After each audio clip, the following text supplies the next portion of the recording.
It's Ray Gift TV. Stunner, he told me to chill. That nigga is back on. Stunner, he told me to chill. That nigga is back on. It's Ray Gift TV. Ray Gift TV, the GOAT. Let's get to the content. It's Ray Gift TV. In the block. I know the nigga. I done cussed this nigga out. Damn near put him in the trunk. Got blamed for his house getting up, all kind of dumb shit. Y'all want to talk to him. I don't need to talk to him. I'll talk to him when I want to talk to him. He is one hell of a producer, though. Nigga got some fire. You may want to ask him about his disco, Brock and Bang. Yo, but I think y'all know his music. Hey, y'all hear me? There you go. What's up? What's happening, Wack? Welcome to the 100 Side of Clubhouse. I'm pretty sure you've been watching for quite some time, saying that Wack is crazy and I would never go on there. You know, Cash Jones is my dog. Man, Never had to threaten you with Clubhouse, Prince. I should have threatened you with it. But I never did. I was just telling them, you know, it's ups and downs with this dude, you know. I get him work, I had to cuss him out. Nigga blame his house get shot up. He say I did the shit. Then he say get all kind of way out shit. Been to the studio, he done stole shit out the studio, bring it back. This nigga, you know, he's all over the place. He got a pretty good disco. I want to say he started with Waka Flocka and French Montana. Am I right?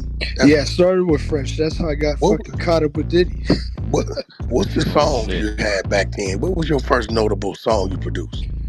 Shit, my first notable song was obviously was all that Waka Flocka shit, the Break Squad shit, Waka's album when remember when Waka was doing that whole Brick Squad Monopoly West shit? Yeah, I remember that. Yeah, so when they came down here, Shook took me over there, linked me up with Waka's mom, and Waka's mom put me on the album, and then she took me over up there to Atlanta, and then me and French, we were the only two Middle Easterns up in that motherfucker, so they kept us in the basement, so we were just down there working and shit, and then things took off from there, bro. Everything just took off from there. Okay, well, this Prince from the West Coast. I know Prince very, very well. One of my little knucklehead ass nephews. I got a bunch of them out here. Prince knows me well. He knows all sides. Business side, he knows the street side, he knows the daddy side, the manager side, the crazy side, the reasonable, the unreasonable. He's one of those dudes that no matter what I do, he always comes back. He come back anyway. No matter what the fuck going on. It's kind of like this nigga ain't scared of me, but he know I'm crazy. You know I might do something to him, but in this case, I'm not gonna do nothing. It's not that I'm scared, not scared or not scared. This is a long time relation, bro. Since Stacey Adams days, where we go back 2008, 2009. Yo, I just found a box of Stacey Adams fucking mixtapes, bro. I've been looking for that on the internet for fucking years. No, I'm gonna bring you something, bro. I got a whole box of CDs. What got?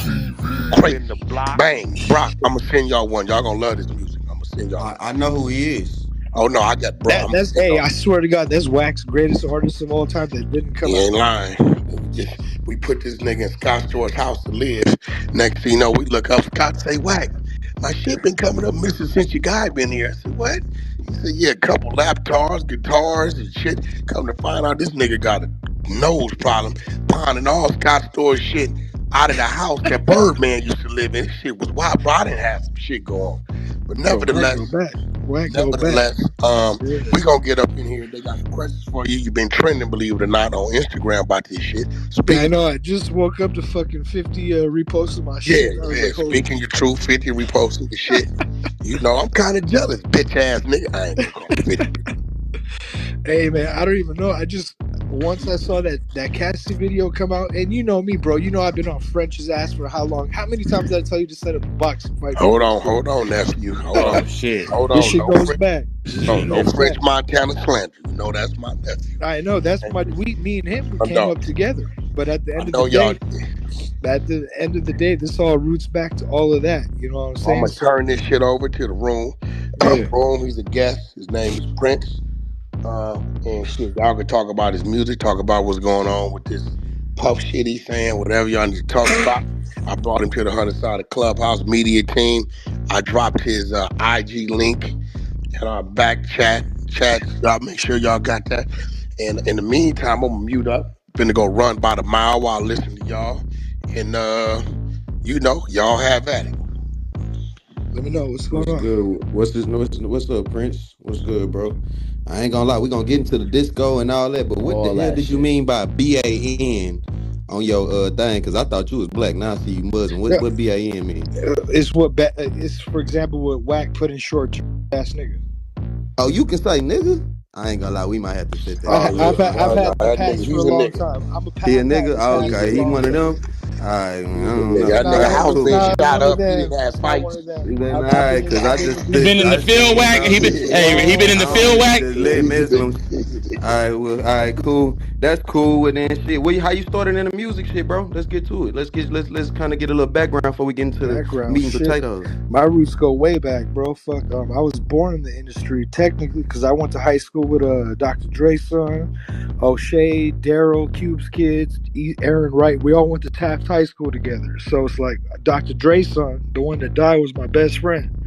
Mm-hmm. So he made me drop out of high school and shit. We were fucking juniors. I dropped out. We were doing our thing. He was introducing me a bunch of people, you know, his pops, Suge, such and such, everybody in there. So It's like Wake we were doing our Gift thing, and TV. old boy passed away. So I Hold kind of on, felt, Prince. Hold on. Before you go any further, I'm glad you said yeah, that. A lot of these people think that I be playing. Prince knows me. Prince, the yeah. guy It's you Wake hear on Gift here, TV. is that guy any different from the guy you know in real life? Yeah. The guy you hear on here, Wack 100, is he any different from the nigga you know running around here? Hell fucking no. You as Watch real as this. it gets. This How is do what it I, is. Prince, how does Wack deal with Suge when it's time to deal with Suge, Prince? Suge don't want to fuck around. That's why Suge never says nothing. There you go. Get back to it.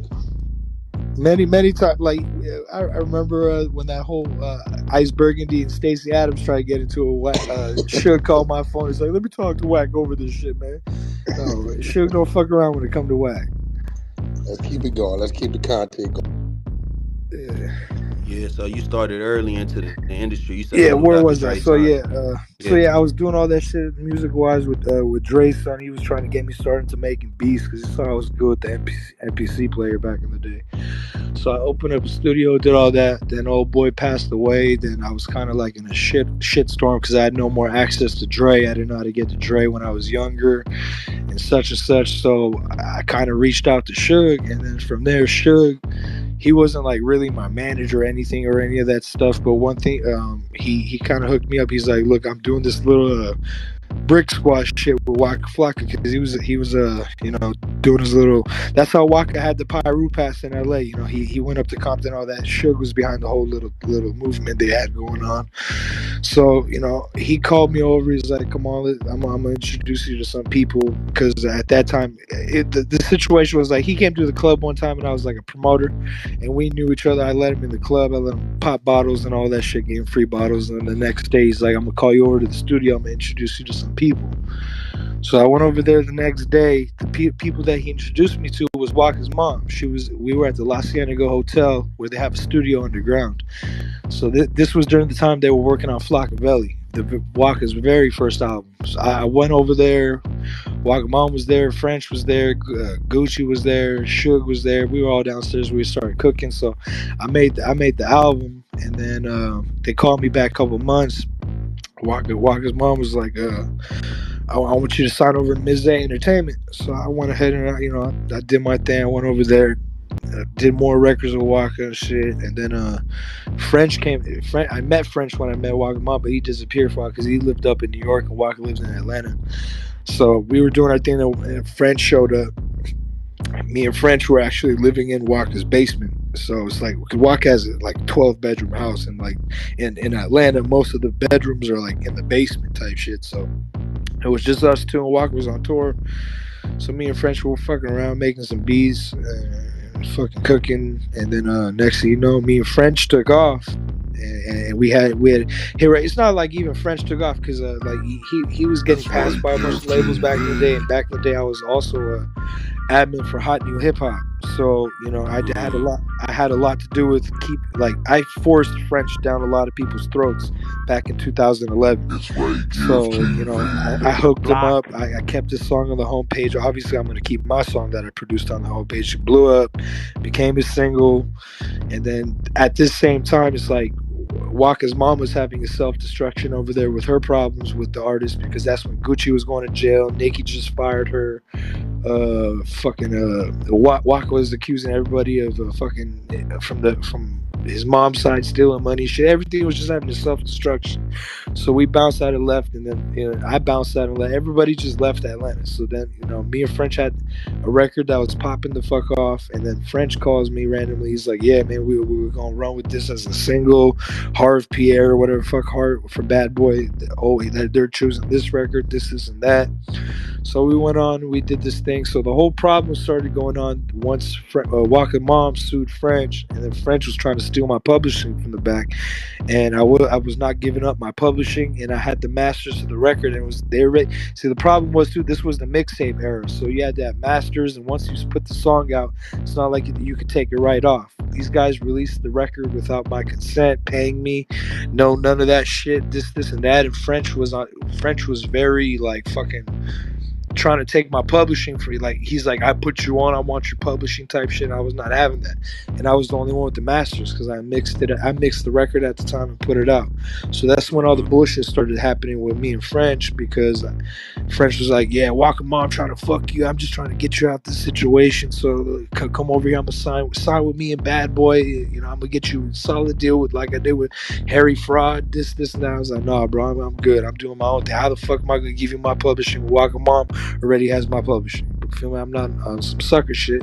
And then once those two guys started going at it, I kind of fell back. So then once I saw my record go #1 on the Billboard charts, that shit was at the NBA Finals. That what shit record? was Is that Don't Stop? No, Everything's a Go. Everything's a Go. Okay. Yeah, that was his very first #1. It was the record after Shot Caller. Okay. So the song was out doing all this shit. Now, I'm starting to get to the point of like, all right, I want to get paid for my record. What fucks my money? This and that. French completely cut me off because I told him I'm not going to sign to his publishing company under, excuse my French, whatever the fuck he was doing. So he wasn't having that. So I started hitting up Bad Boy myself on some, like, I started Googling their phone numbers to their office, call Interscope, all this shit. So like, I started getting around. I got a hold of Harv, and then Harv was like, this is like about a year after the record came out. I'm like, all right, the record's on 106 in Park. It's #1. It's on the NBA Finals theme. It's fucking all over the radio. It's on Mob Wives. They got the remix with Birdman, Jadakiss, Fabulous, Wale. They put everyone and their mamas from New York on that record. Yeah, bro, you had a beat. You had one of them beats. That beat was yeah, crazy. bro, and this was during the time where songs were lasting over a year or two, not just 30 days and out the window. So that record was on the Billboard charts for about a good year and a half. So I'm like, where the fuck my money at, bro? So I got a hold of Harv at Bad Boy. They're like, when we come to LA, we're gonna holler at you, man. Come to the office and let's talk about some shit. So we didn't go to an office, bro. We went to the Beverly Hills Hotel. We met upstairs in one of Diddy's suites, and I was upstairs, and we're sitting down talking. They're talking about, yeah, man, your record is doing huge. We need you to sign some of these paperwork so we can get you paid. You said you wanted to get paid. We don't have any letter direction. We don't have none of that stuff. Walker's mom been fucking you over. I know Walker's mom been fucking me over because everything's going through Bad Boy. Because she just sued French too. So me, Harv, and Diddy are sitting there talking about all this shit, trying to figure out what we're gonna do. Diddy was like trying to blow smoke up my ass. He's like, yeah, man, I just take 1 second. Look at this. I go on Twitter right now, man. I hit up DJ Khaled. I hit up Meek Mills. I hit up such and such. I'll get them all to follow you right now. I'm gonna put you on. I want you to come fuck with me, boy. Like, and this was I was younger too back in the day, so I'm not on some no homo shit, bro. I was like 100 pounds lighter, bro. I was 23. I was a good looking Persian kid, fucking doing my thing, and you know what I'm saying. So I had that side against, with me a little bit. So he's trying to sit there and bribe me about talking about like he's gonna put me on. So I look at my Twitter. He had Meek Mill follow me. He had DJ Khaled. Everyone started following me. All sorts of shit. And then fucking, we're sitting there. I'm like, all right, cool. Where the fuck my money at, though? We're talking about my money. And then Harv got out the room. Harv walked out the room. I'll never forget this, bro. As soon as Harv walked out the room, he's like, hey, come here. Come sit next to me real quick. I want to show you some shit. So he started showing me some shit. He's like, yeah, you see, this is the only reason why I ain't paid you back yet. That's because French hasn't recouped this and that. But we can take care of all of that. And then he started sitting, a little bit more comfortable and shit. And oh boy, out. And he's like, come here, handle this shit. I looked at homie real quick. I was like, look, bro, I don't get down with that, none of that weird ass shit, bro. And I told him I don't, fuck around. I ain't doing none of that shit. And then he's like, boy, you gonna do what's best, bro. Like you want what you want. Come take care of me. So I said, bro, you get the fuck out of here. And I walked out the motherfucking room. And next thing I know, I look back on my Instagram. Meek Mill unfollowed me. DJ Khaled unfollowed me, and everyone started unfollowing me. This fool literally put me, like, as I walk out the door, he's like, that's the biggest mistake you ever gonna make, Daddy. And I was like, fuck you. I don't give a fuck. I'm not getting down like that. I don't know what you and French going on. I'm not doing it. I'm not taking that deal. I'm not doing none of that shit. And you can keep everything's a go record. I'll see you in court because, French, da-da-da. And I walked out. He's like, that's the biggest mistake you ever made. So pretty much he tried to blackball me out the industry, not knowing my relationships with everybody, because as soon as I left that situation, I went straight to Wack and Game, and I started fucking with them. I was hanging around, but at that time I didn't, I wasn't in the right, because I was in trap mode. I was making trap beats. I didn't have the beats that was ready for Game. Wack was trying his hardest to get me onto the fucking, documentary. This was documentary 2 out. Was a documentary. It was between Jesus Piece and documentary 2. It was around there. So that's when Wack was, starting to try to fucking manage me and shit. But I was going through so much depression because of what French and Diddy put me through over, not getting my bread and all sorts. I had the #1 record in the fucking country, most popping producer, and fucking, I'm being held the fuck down. So I was going through some depression shit, taking a lot of drugs. And Wack kind of had to be like distance myself from everybody and all that shit. So I had to take some time off. But also in the meantime, throughout all this shit, let me fuck the whole game up. So, and this is all. The best part about the internet, everything's fucking documented. So you could go type this shit up and everything. So if you were to Google, get Metro Boomin's last name, or not last name, Metro Boomin's age, and take it back to 2011 when everything's a go record came out. Like this shit got so fucking technical and shit, dude. So let me start like this. Metro Boomin was my producer back in 2010 and 11. This was when he was 14 and 15 years old. He was living in St. Louis. So during all the fuckery of the French Montana shit, ever since Diddy told me he was gonna fuck me over, this and that, by not doing what he wanted me to do. So I went ahead and I put a Metro Boomin's name on my record, just so I could blow him the fuck up. And and he was my producer at the time, but at the same time, French forgot to credit his name on the album, this and that, and no one was getting paid. So Metro hit me up. He's like, well, why am I not credited? Why am I not getting paid? I was like, bro, I'm in the same boat, but I'm not going around at that moment telling everybody, yeah, I didn't suck old boy's dick. That's why we're not getting paid right now. I was feeling weird as shit about that type of situation. So I just told him, look, bro, Wack, Mom and French are in a situation, this and that. So Metro Boomin, at that time, he even got offended by the whole situation, thought I was fucking him over, and other people thought I was fucking them over the whole thing, but it was just bad business from the go. And from that moment on, that's how much I lost throughout this whole situation. Look, I lost millions of dollars losing Metro Boomin. You feel me? Is that fool? Oh yeah. You feel me? Like he said, fuck you. And why do you think to this day French Montana don't got a Metro Boomin record? You know what I'm saying? That never made sense. This shit goes way back. So Metro never talked to me ever again. He took a deal with Don Cannon, took off in his career. He rode my wave because I put his name on my record, because I was trying to save myself.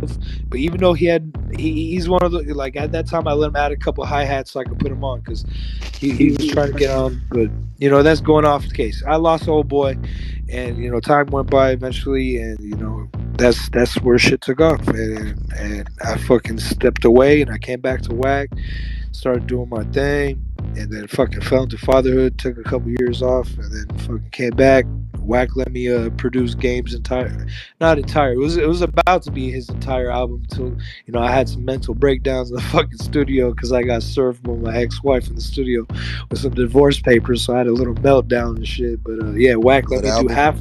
Yeah, he let me do Born to Rap. He let me do half the Born to Rap album. Oh, I that's was good about to shit. do the whole thing. Yeah, so Wack gave me that blessings and everything took off from there, bro. But yeah, that's where it led down to. And then once I saw that, and I've been always telling people about what Diddy did on the low, like with the homies and everything, and such and such. And nobody really fucking believed me. They were just like, "Yeah, you just mad because you didn't do such and such." The outside speaking, not knowing what's really going on the inside. So Nah, Hey Prince, so you've been speaking about this go for ahead, Vic. years? yeah, man, I've been telling everybody, like literally even fucking last year, I told her, I was like, watch what's about to happen to Diddy, bro, because I've been watching closer and closer. I've been hearing things about what's going on, and he's about to get sued, this and that. And I've actually even been following up with it because of the lawsuit that's going on with French and them over my money because Bad Boy's still tied into it. So it's like, I just been keeping my ears up into this shit. But I've been telling people, bro, I was like, yeah, man. Like, I didn't tell him that he was trying to fucking sex play me shit. I just told people he took a pass at me. I didn't tell people he whooped out his fucking dick in front of me and tried to have me fucking. That's crazy right there, Prince. Right there. That shit is that shit is different. I ain't gonna lie. Why Yeah, you bro. How think that old he were you felt? when that happened? Go ahead. 2012, 2011. I was 22, 23. Oh, okay. And I had a question for you. Yeah. On the post that went viral that you put up, you had mentioned how you looked, and again in this room today, you kind of mentioned like you looked a bit better or was like weighed a little bit less. So do you feel like it was specifically how you looked, or do you think he just takes passes at men in general?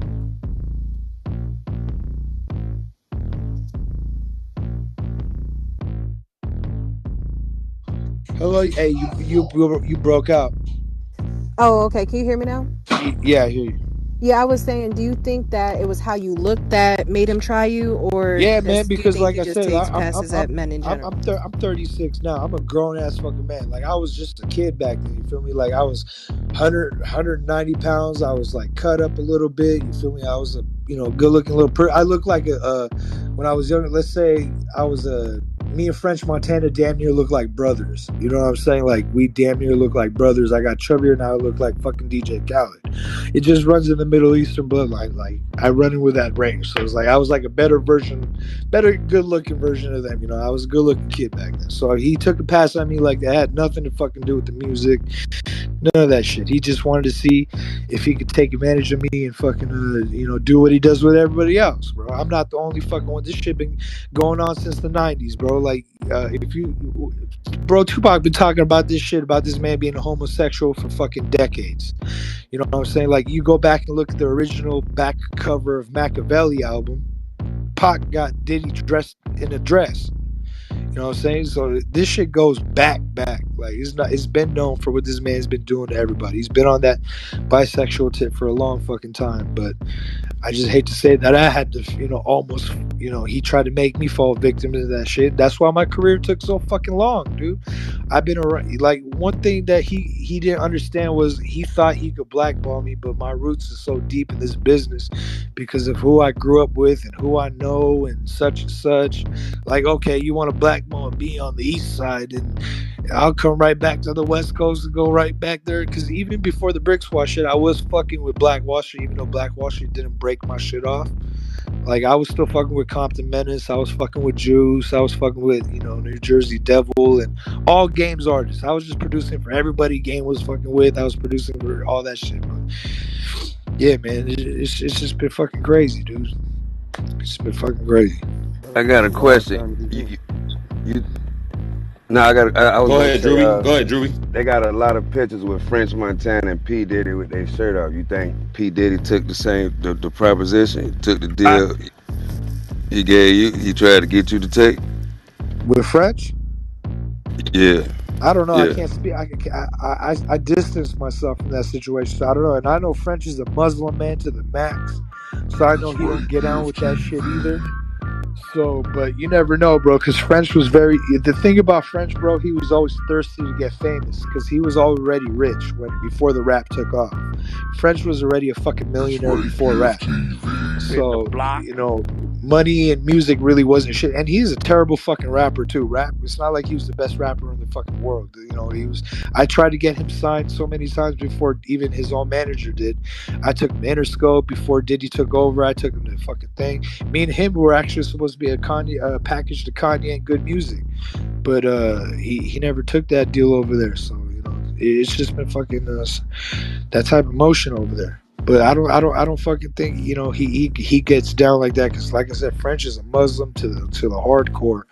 And so let me ask you this: Prince, we can't knock him like that, Prince, because he's really doing his thing, man. So we ain't gonna knock too much. French is still, regardless, you might say he's not a good rapper, but other people will say beg to differ because he's producing. But hold on, but hold on, let's think about dreams and nightmares, right? Dreams and nightmares. Everybody thought, you know what I'm saying? That nigga was gangster, and then this come out, and then you just say, did he say unfollow you?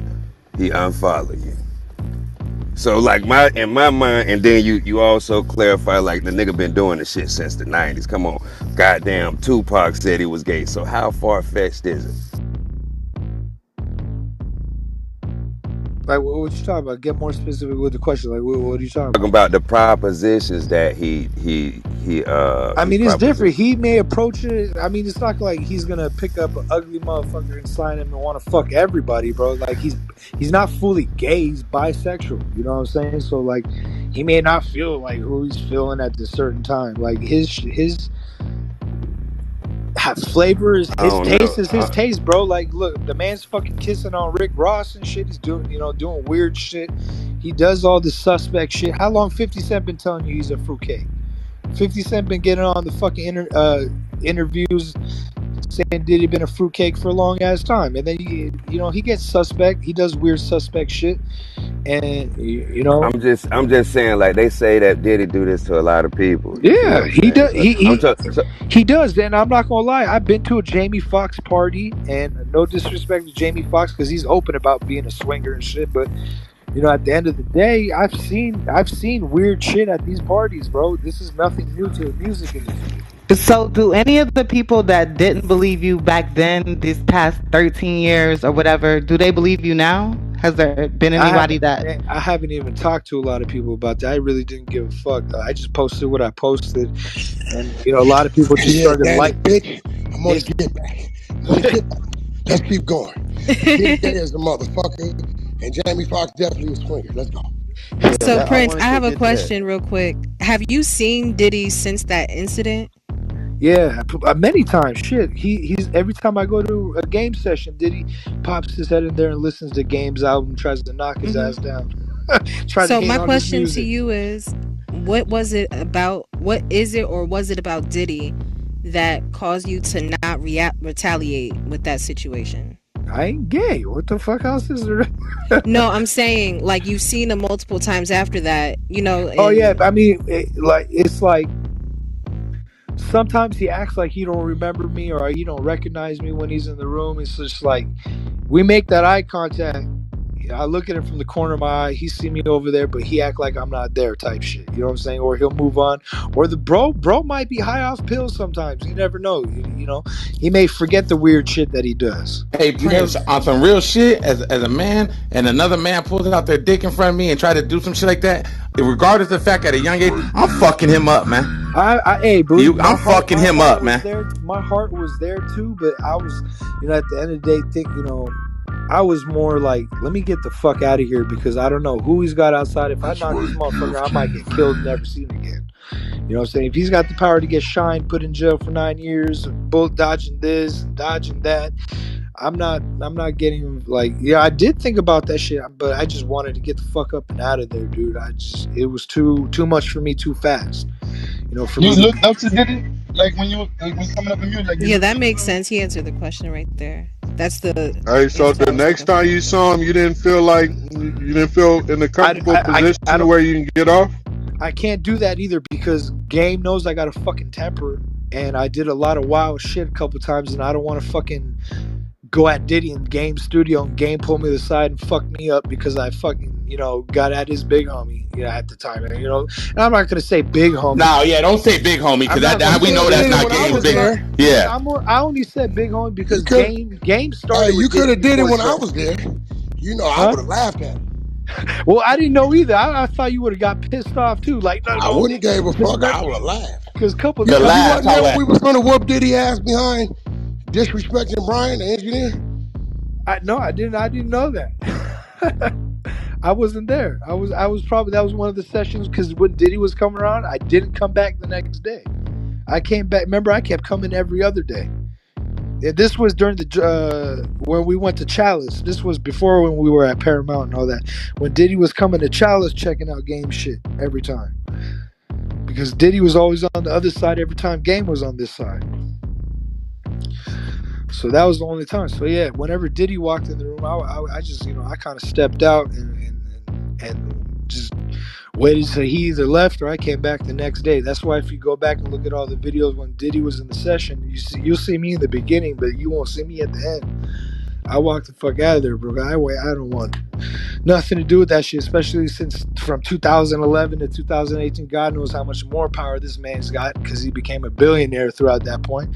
I don't want no problems with this guy because at this point, I got kids now, and I'm not trying to, he's on the West Coast, Suge's not around. I'm thinking about all this, and I'm like, I got really no one to help me out if I really go head up with this guy, and I don't want to piss off Game and Wack by disrespecting their session by going at Diddy when at that time I was, I lost my status with the whole, situation by fading out because I had to fade out because no one was fucking with me that was on the mainstream tip that was related to Diddy. Everybody stopped fucking with me. DJ Khaled never responded to me. Meek Mills unfollowed me. Bro, I had Wiz Khalifa was following me, and then all of a sudden, like some Illuminati shit. Within 3 days, everybody fucking just disappeared all at one time. It's like they lured me in. They saw I wasn't fucking with it, and they spit me the fuck out. But like I said, they couldn't get rid of me because my roots is good. I'm here. I just got 2 Grammys a month ago, and I'm still fucking rocking. You feel me? So they can't. He couldn't stop. Did you actually have business relationships with these people, or was it just follows? Business people who? These people that you just named that you said unfollow you. Did you have business relationships with them, or was it just follows?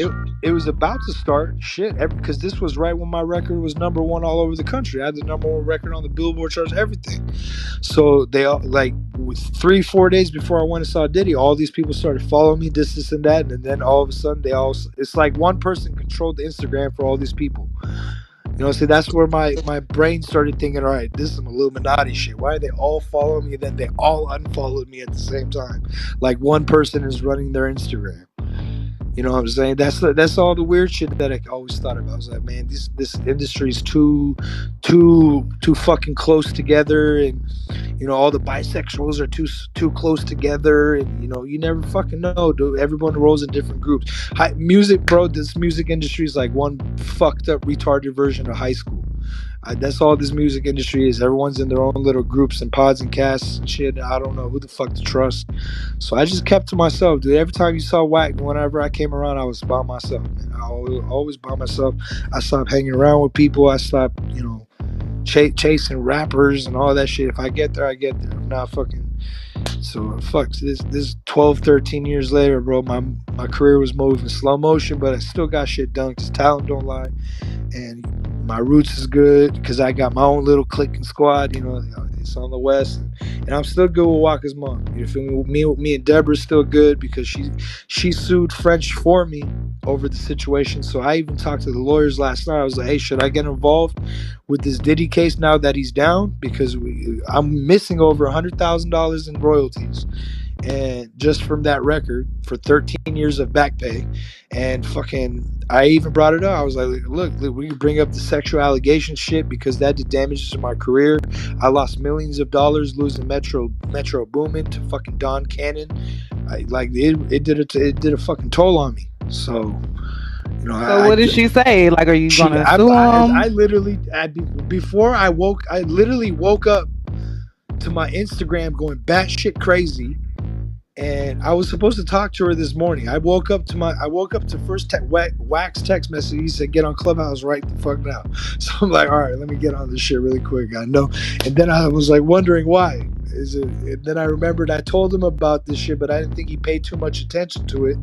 He probably thought Prince was just talking some Prince shit, because I exactly how I've been telling people for the last 12 years. Wack even kind of brushed it off just a tiny bit last night. Like, all right, Prince Well, I just know want to the get it. niggas are weirdo. You know I don't give a fuck about Yeah. no Diddy. Yeah, but now that You know I 50, don't give but a I fuck. saw One day 50 you know people. the industry ain't never got me. I don't give a fuck Yeah, about but none as of this. soon You know as I I don't saw give a 50 fuck. post that shit, I Hey, was, Wack, they're gonna say to him, I'm gonna be honest, Prince, they're gonna say, why now? Why are you coming out now all of a Because sudden he that got a no, voice. He that's didn't the have a thing. voice. He Hey, wasn't that's the strong thing though. enough. It's not why now, bro. I've been going at Diddy and French on Twitter for the last 12 years. It's not like I've been quiet, bro. If you go ask French Montana, pull up my text messages, bro. I've been cussing this fool out for the past 12 fucking years. And I have no direct source to Diddy, but I've always tagged him and shit. I always say he's a fucking weirdo. Every time That's right, 50 put some weird shit on, GFTV. not weird shit about Diddy out there, I retag it, repost it. I've been on the ass, bro. You could ask everybody that knows me, from LA to fucking Pacoima to That's right, fucking anywhere, GFTV. bro, that I've been talking about this shit, and my homies are sick of hearing about this shit. That's And right, then, GFTV. eventually I just started keeping it to myself, but there is not a damn person that won't say that for the last 12 years I felt bitter about this shit, bro. I lost a lot of fucking money, and it hurt my fucking career, dude. Like, I had a #1 record. I was Double XL's top 10 producers at the time, and all of that shit fucking went away. Like, it just I work. It's like you win a lotto ticket, they fucking take it away from you. You know what I'm saying? So it's like it's fucked up. So I had to go through some shit. And then as soon as all this shit started coming out, I'm like, fuck it. Well, let me get him when he's most vulnerable, because Wack's mom's taking forever to get me my money out of her situation, because she's more worried about her situation with him. So like I said, I hit up the lawyer last night. I could screenshot it, I'll send it to Wack so he knows, like, hey, I started talking about this shit last night. I'm ready to sue the motherfucker, get my bread, and if they want to get some shit, I don't even care about the sexual allegation, bro. I just want my fucking money. I just want my bread. I just wanted to shit on him with that post just because he told me. And what made you tap in with Wack though? What was the real, like? How'd you tap in with Wack? Because I saw He Wack. always tap in with me. The nigga send me music every day. I Okay. saw Wack. I saw Wack go on the day after the day the video came out, him whooping Cassie's ass. Wack went on the internet and said, "For the next 48 hours, I'm on your ass, motherfucker." So I was like, all right. So let me remind Wack of all the bullshit, because I used to talk about this shit with Wack back in the day too when I was with Wack Mom. I was like, yeah, bro, the French fucked me over. I want you to put me in a boxing ring when they were doing the whole celebrity fight and shit. I was like, bro, do all that shit, because that's what it was. And then last night I You already told him, know. hey, and I told him last night, this is what it is, bro. Like, if they're talking about him like that, this is more info. If you want to know, just ask about me. And then 50, I don't know how my post made it all the way to fucking 50. 50 reposted it, and Wack hit me. He's like, all right, bro, here's your platform. Let them know. So that's that. That's that, bro. Crazy, bro. I don't know. But It's like kind of like This making me shit. like, why I would a man? got homies, bro. I so on all my dead homies, and me Wack got mutual dead homies, bro. On the dead homie KG, you could ask all my dogs. Even last year, I was telling everybody about this shit. I didn't give up. Like, I was like, hey, look, bro, you gonna see weird shit coming from Diddy real soon. This motherfucker's still on some homo shit. Like, I've been saying this shit for a long time, bro. Even last November, before they even discussed wanting to raid his house, just from what I was hearing from the Cassie lawsuit and all that, I was like, watch what's about to happen, bro. Hey This Prince, man's gonna so go when you down. heard that the other producer came out on him, were you like, man, I've been through that same shit type of thing? I The other did. one, Rod. Roddy, bro, I heard. I didn't get too much into detail, but bro, because I just knew he's not the first one either, bro. There's everybody, bro. Fucking from even rappers, just from fucking Mace to Shine. Who hasn't this man fucked, bro? Everyone who's dealt with Diddy is dead or fucking broken or in jail or cancer. He has nobody who's besides French, and he dropped French eventually. But who the fuck survived under Diddy, bro? Nobody. He'll take your money. His whole scheme is like this too. He knows how to hide his money because his mama runs the whole empire. I looked when I did my research to try to find my money, I found all my money in his mama's bank account. So that's where the roots. Diddy. His mom. So that's where the root is for Diddy shit is back to his mom. Yeah, everything goes back to his mom. His mom is the owner of all Diddy Intercom Enterprises, all that shit. That's the trust. Okay. All right. That's where I found out. Yeah, that's where I found out where all my money's being hidden. So I was like, "Fuck it." Now that's why I hit up my lawyer. I'll send these messages to Wack too. I was like, "Hey," I told my lawyer, I was like, "We know where the money's at. Now all these sexual allegations and now everything that I've been saying for the last year. Why not? Maybe let's throw it in there to scare him with the sexual allegation. I'm not trying to sue the man for his choice of what he tried to do, because God knows if he actually fucking put his hands on me, then I might have fucking get him one to the chin. But when he whooped his dick out, I walked out. Fuck out of here. I didn't give a fuck. I think that's worse than a nigga punch you in the jaw, though, bro. I I'm gonna know, be but real. I'm thinking about my own career and all that shit. I just wanted to get the fuck out the room. I feel it, but what indication do you think was given to the man to say all right, this is finna be okay, or do you think I there was don't no know. indication at all? He honestly, he was shooting his shot because he saw I'm not with I'm not a gang member, bro, but I roll with people. You know what I'm saying? From day one, I roll with a lot of gang members, and that's my get down. You feel me? So it's like his whole approach is shooting his shot. So that's all it was. The man shot his shot, and I didn't get on it like that, and I just walked the fuck out. But if it got even That's shooting crazier, your bro, shot. I would have done my thing. You feel me? But at the end of the day, I was just thinking about my own career. I just wanted to get the fuck out that room because I felt uncomfortable. I didn't know who was watching. There's not because just prior, there's 3 other people in that room. You know what I'm saying? So he just shot his shot with me, and I don't play that shit. And I just got the fuck out of there, dude. That was that. And I said I'll let the streets handle this shit when we get to it. So you mentioned the Jamie Foxx parties. Take us back to a Jamie Foxx party, bro. What the hell was going on at the Jamie Foxx parties, man? Just a lot of men, a lot of rappers, a lot of celebrities, some man to man shit, on some Harvey Weinstein shit. Wait, But So openly you though, saying there's little kids involved, bro? No, there was no. I don't see no little kids over there. Shit, I just saw Oh, grown my ass. bad. I thought you said Epstein. My bad, bro. Not Epstein. Who's that? Weinstein. You got it, bro. Brian? My Yeah. bad. It was just a bunch of openly bisexual private industry party where people already knew but they didn't know. I've seen so many fucking people making out and doing weird shit. I was just like, man, I'm gonna be like Game and stay inside the house. That's a wild situation. So them niggas we talking about rappers that everybody know, like niggas, but that we don't know that's like that. Yeah, bro, a lot of bro. When you be hearing about this shit, it's for real, bro. This shit no game. Like Wack. No, Jason Lee. Jason Lee will tell you how many fucking rappers are under the radar. So was Diddy the This only shit is one no that game, ever tried you like that? huh? Was Diddy the only one that ever tried you, that ever shot his shot like that? At me, no, I'm sure he's tried to. At you. I'm talking Oh about yeah, you. that was the one and only time. That was the one and only time because I was looking for my money and then they brought me in. I was just strictly there looking for my money. So once I walked in there, I don't know, he was just giving me that up and down look. And then once Harv Pierre walked out the room, and it was just me and him in there, and then he started like fucking sitting closer and closer to me and shit. I was like, man, I didn't expect what was going on until he said he just whooped his dick out. I don't know, bro. It's just So fucking there weird. go the signs right there. So you say he was sitting closer and closer to you. Ain't getting no, cause bro, I just can't see no nigga trying me like that, bro. But it's different. You a brother. I'm just a fucking 23-year-old. You know.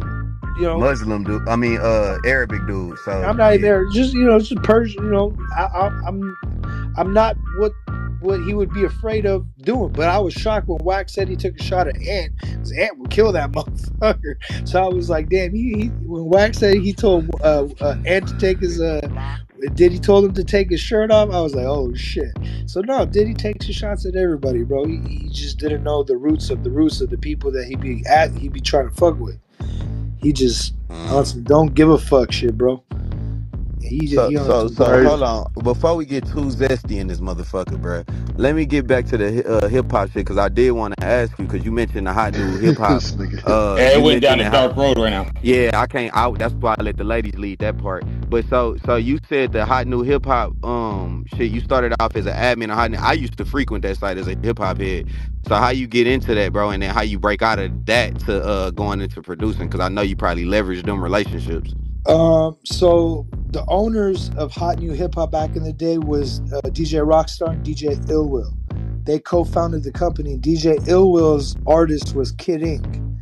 So I gave Kid Ink a bunch of free beats and I never charged him. And in return, Illwill gave me administrative rights to upload any music I want to Hot New. This was when Hot New Hip Hop was super popping, like every day, new music, front page, all the top shit. This was the number one place it went for music. So he allowed me the platform to break artists. Brock, you don't know nothing about this, Brock. You don't know nothing about this, nigga. Fake ass Texas, nigga. You don't know nothing about that. That's all my ear. He getting it. Dog, keep going, Brody. Yeah, so fucking so I had access to the homepage. So I was doing my own mixtapes. I was uploading music on the homepage every day. I was trying to revive Stacey Adams' careers. I was just doing a bunch of shit for the homies because they gave me that platform to upload music whenever I want and leave it at the home top. So that's what I did for French because I took my records that I did for French and I put them on the homepage every day for a month till it became a single. And then French wanted to call me, "Hey, dog, the fans are going crazy over this record. Everything's a go. I think we should." I was like, to myself, I'm like, fucking right they are, because I'm the reason shoving it down. You feel like you broke the record. Yeah, I broke the fucking record. You want to sit here and tell me Harv chose the record, bro? Fuck yeah. The only reason they're running with this because I shoved it down everybody's throat. Nobody Shot Caller was a big record, but I had to fucking beat Shot Caller because that was a single. So my shit became the single. Because I Ain't Worried About Nothing was the last single, right? That was the third joint account. Chop It Down was his first independent break, and then he did Shot Caller, and then Everything's a Go was the first single for Excuse My French. Oh, okay, yeah, I Ain't Worried About Nothing. But they did break originally though. All those records were broken on Casino Royale 16. That was his first mixtape. Yeah, that was his first. And then they put it on there, yo. Yeah, and then my record was on. They didn't even put Shot Caller on. Excuse my French. They put my record on there because they broke it on that mixtape, and I shoved it down, and it gave its numbers, and it went all over the fucking world for 2 years. Like even a year after the record came out, they dropped the remix. I was like, and he tried to do me, bro. Bad Boy tried to do me so foul in the music video because I still own the masters, and they still put it out. They put Swiss Beats and DJ Khaled in the fucking video to make it look like they produced it, but I had my tag in the beginning, so they couldn't fuck me out of it all the way.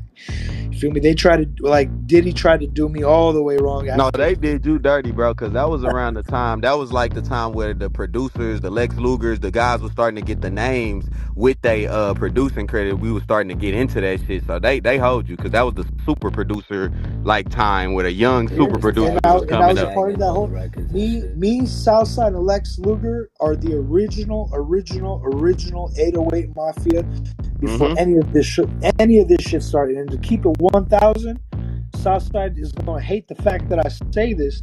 I started 808 Mafia, but the fact was I left. I left, and Lex Luger left. That's why. Why do you think Lex Luger and Southside don't fuck with each other no more? Because Southside was a weirdo back then, bro. Like Southside was working really hard, but his beats were like too repetitive, same beat over and over and over and over and over and over and over again. So it's like he felt a certain way about Lex Luger. So Lex bounced, and then he got mad as fuck. I came there within 2 months, and then got French's single I Bounced, and he was feeling left behind. So me and Southside got a little situation going on too, because last time I saw him, he put his hands on me at Gunna's party. So me and him were about to have a little situation.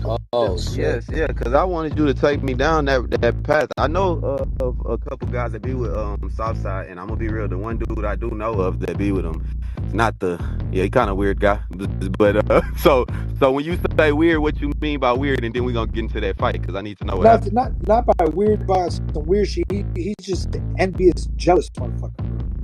he's just one of those people. He just give you that that corner of his eye look, that fucking hatred look. But I'm not trying to get involved with the whole Southside situation. Me and him, when that shit happens, then we'll talk about it when that shit happens. Because these guys are gonna have to answer to me eventually. You know what I'm saying? Because I did a lot of ghost producing. I did a lot of shit for a lot of people that I'm not allowed to talk about because of the Privacy Act, the MDAs that I had to sign. But I did a lot of ghost producing for a lot of people. And they kind of put me in the back because this was when I was getting fucked over and all my money started disappearing, not getting paid for shit. So I'll speak upon Lex. Lex paid me for a lot of beats. Like I produced a lot of his beats when he was falling off. He was giving me 10 grand here, 10 grand there, such and such. But with Southside, when me and Lex left, Southside was by himself. It literally from 2012 to when Southside blew up, 2016, he had to go to Metro, my other producer, and then on top of that, Southside started signing my other producers. My producers stopped fucking with me because they thought I was fucking everybody because of what French did and taking my credits off and no one getting paid and such and such. Like they did me wrong. That's why for a while I had a reputation. People were like, "Oh yeah, Prince steals beats, this, that." It was getting bad, bro. Like it was getting real bad. People were just trying to knock me, do whatever the fuck they could to break me down because they didn't know what was like really the fuck going on. Like I told people, look, French fucked me, Diddy fucked me. Like random people, I'm not gonna say, yeah, Diddy try to have me suck his dick, and this is what happened. That I told to the homies. Like on the low, and sometimes I ranted about it on the Twitter back then, but I didn't get too specific about it. But but when it came to my close homies and shit like that, I got very much into detail. So that's how it was, man. That's how I ain't gonna ask you to speak on the producing part because I actually believe you on that. Cause I can tell based on how you speak about records, you'll be like the record went #1, but you won't immediately say the name. So I know you're a ghost producer based on just the way that you subconsciously bro. talk. The paperwork don't play. Yeah, like I can tell. Hey, Wack, let me ask him real quick. What French do to you? You sound like you want to get in the ring with him. You want to box him. What French do to you, man? Did he take your bid? Or was it just a money thing? Or what happened with you and French that you guys got into it that you want to fight him now? Well, it's not now because this was, I would say, between the time of 2015 to 2018 when all that celebrity shit was going on. It was just disrespect, bro. Dude's a very disrespectful person, especially the way we took off. He tried to take my publishing. Then he stopped talking to me, and then fucking he lied to me to try to have me, turn my back on Deborah Atney at the time. He's just a fuckboy, bro. That's why you see everybody. Let me put it like this. This is who French Montana is. He's 50 Cent's cameraman. He's filming DJ Khaled's mama. And then, why do you think DJ Khaled not around him no more? Why do you think Meek Mills and them not fucking around with him? French don't got a solid personality. He's just thirsty to be famous. The guy don't give a fuck about nobody. He never took care of me. When I gave him the beats and I put him on, and then he's trying to take my publishing, he's trying to take my money, and then he tells people to stop fucking with me. And then he had to answer to me when I went on tour with Chris Brown. He was the opening act for Chris Brown, and I had Compton Menace with me. So me and Compton Menace and French, we went and had a long little talk. So French said, all right, we're going to take care of this when we get back to LA. As soon as we get back to the LA, this bitch ass starts ignoring my text messages all over again. He starts ignoring me, starts doing all this weird shit. It's like, all right, hit me up. And then when I hit you up, you want to start ignoring me? Bro was just scared because I was on tour with him for 3 months, and he thought I would run up in his bus and beat his ass. Because I'll mop the shit out of French, bro. I tell him that every day. I'll see you, I'll knock you the motherfucker out, bro. And as crazy as it is, I pulled up to his house one time when he was living in Calabasas. We had that big ass lion dog up there. I walked right up in that bitch. And because he didn't know Zoe, his female engineer back, or A&R back in the day, she didn't know me and French had heat. So I kind of manipulated the situation. She invited me to his house, bro. I rolled up there with 10 motherfuckers deep. So I made French come outside. He came in the studio because he has his little private studio in the house where he makes his records. Because French got a bunch of ghost writers that write all his main hits. So he works at home. That's why you never see him make hits in the studio, because he does this shit at home. But anyways, long story short, I pulled up to his house. I said, hey, look, bro, I stopped your house from getting robbed so many, because all the homies wanted to rob his house so bad, bro. the homies from Pacoima, homies from fucking the outer city, from fucking Compton, everybody, they wanted to go rush up in that motherfucking house. I stopped that shit from happening many times. But at the end of the day, my problem with him was, bro, he did me wrong. He's a liar. He has no good conscience for like people that don't bow down to him type shit. And I never bowed down. Like, one thing he took offense to when he's like, yeah, bro, come to Coke Boys. Like, this was during the day, bro, when everything was, to me, was brand. If you're not a good brand, if you're not a solid, I was like, what the fuck is Coke Boys?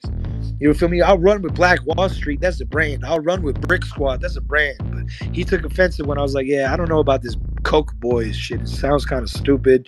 This, and that. And my publishing's already with such and such. So, like, me and him never really saw eye to eye. We're damn near the same age, bro. It's not like he's my big homie. You know what I'm saying? Like, me and bro are like the same fucking age, damn near. He's maybe a year older than me.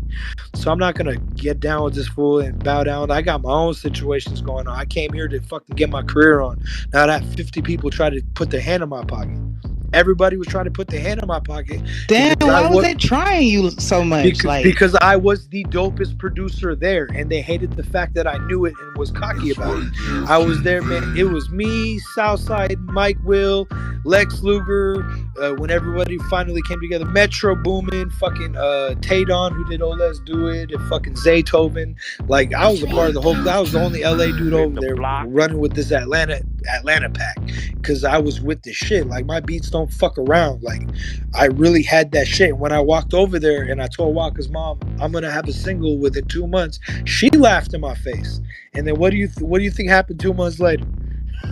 French Montana record. French Montana, of all the people, blew up. And note this, French was at Walker's house 6 months prior before I was. Why does he not have a Lex Luger? Why does he not have a Southside beat? Because nobody was fucking with him back then, bro. Nobody was fucking back then. I was the only one that took the shot.